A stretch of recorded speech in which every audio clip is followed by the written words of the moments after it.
yes, there it is. It's working. It's working. It's working. Yeah, this thing is working, so I can Where's your just hat today? stop. Hi, you know me as Cobbler on the Cam. That's my alias from in Fred and John Talks. I'm usually do very well behind the camera, but I don't do very well in front of the camera. But I'm trying today. John is here, Fred is here. You have hopefully seen their videos regarding women with respect to their particular faiths and how women are talked about in the Methodist, which is John, and the Catholic faith of Fred. They asked me to talk about from the perspective of my faith, which is Islam. I'm a Muslim, and so I will give it a try. It's a whole big subject. I can make a whole course out of this, but given the time we have, I will just touch on very basic stuff. Women in Islam have historically different roles in society. They have been famous scholars and theologians. We have produced scientists and researchers, people in business, women in business, in public office. They've even been warriors. They fought in battles besides the Prophet of Islam, Muhammad, peace be upon him. That's what Muslims say every time they mention the Prophet. So women have played a central role in the development of Muslim society and culture. But let me tell you something first. A prophet have said things which are very important in terms of women. He has said something, and I'll read it out to you.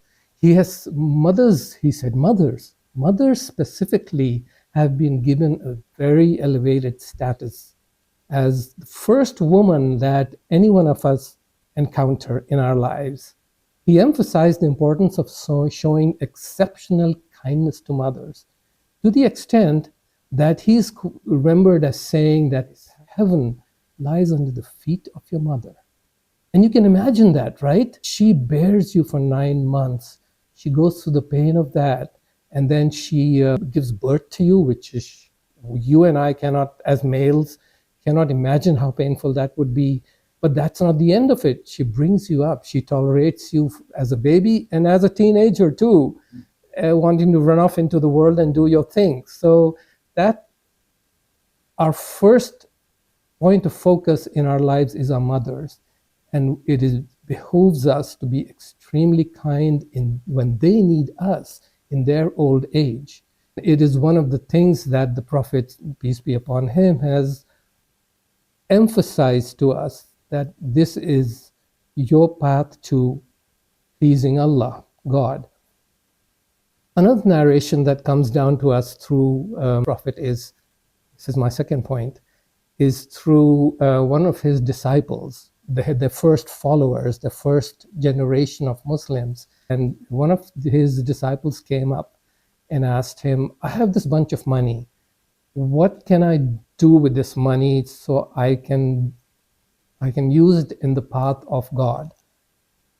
So I benefit from that. And the Prophet turned around and he advised him, spend it on your wife. Give her what she needs, take care of her, and it is as good as going for a battle or going anything that you can do to help you with your path towards God. Soldiers, hardened soldiers in battle, and they're dying, and their last breath calling out for their mothers. Yeah. What? I read one story about a guy from World War II who's dying. He said, "Mama." I mean, it's natural, isn't it? She goes through her whole life dealing with you. Even after you're gone and you're an independent man, she's with you all the time. With me. So I think it's an amazing thing, and we deal with it. But the Prophet also talked about, and I'm still with the Prophet, right? Peace be upon him, because Islam revolves around the Quran and the Prophet's life. And we learn from his life because he's known as a walking, talking Quran.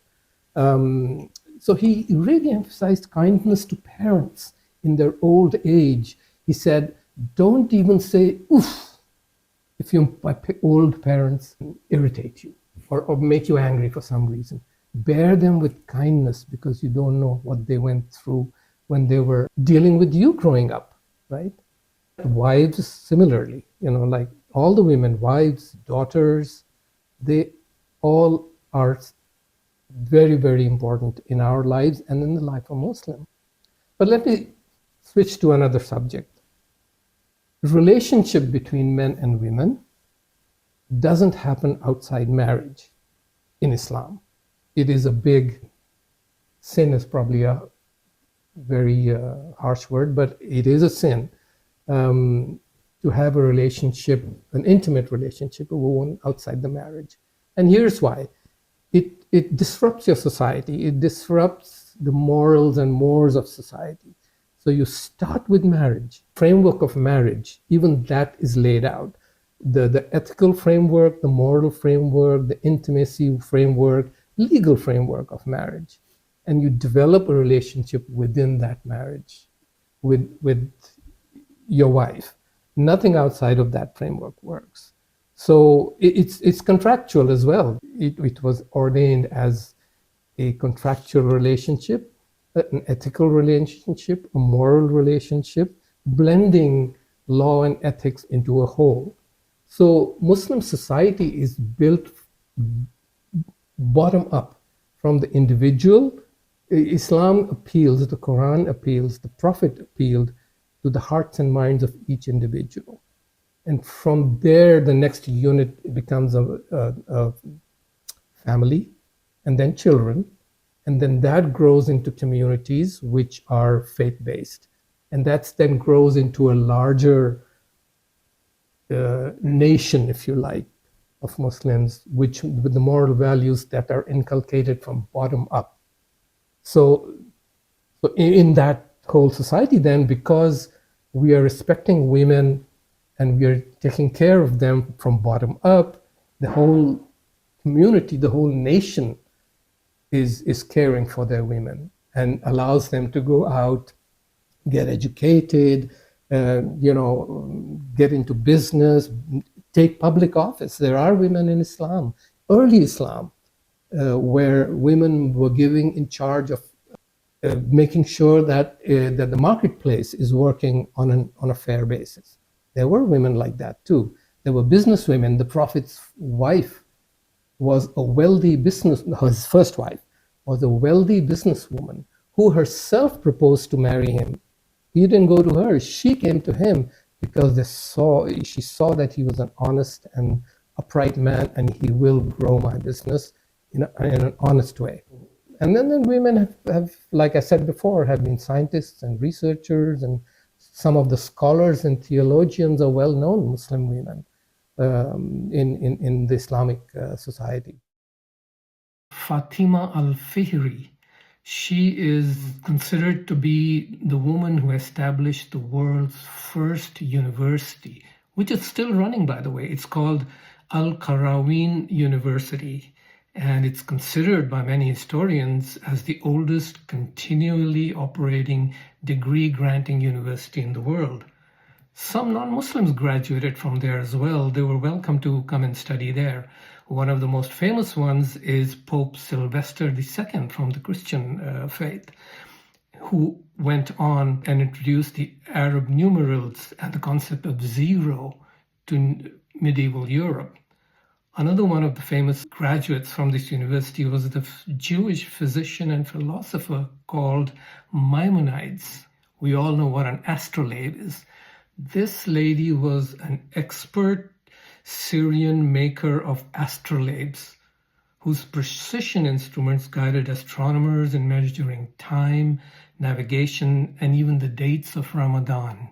The third lady I want to mention was a theologian. In fact, she was considered a Sufi mystic.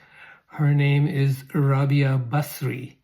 She was a prominent female Sufi mystic and poet from Iraq, and she lived in the 8th century. She is celebrated for her teachings on divine love and asceticism, emphasizing the importance of loving God for His own sake, rather than out of fear or desire for reward. And if you have any questions, please put comments down below, and do subscribe. We look forward to having you as our subscribers. and hit that bell button. Like us. Thank you.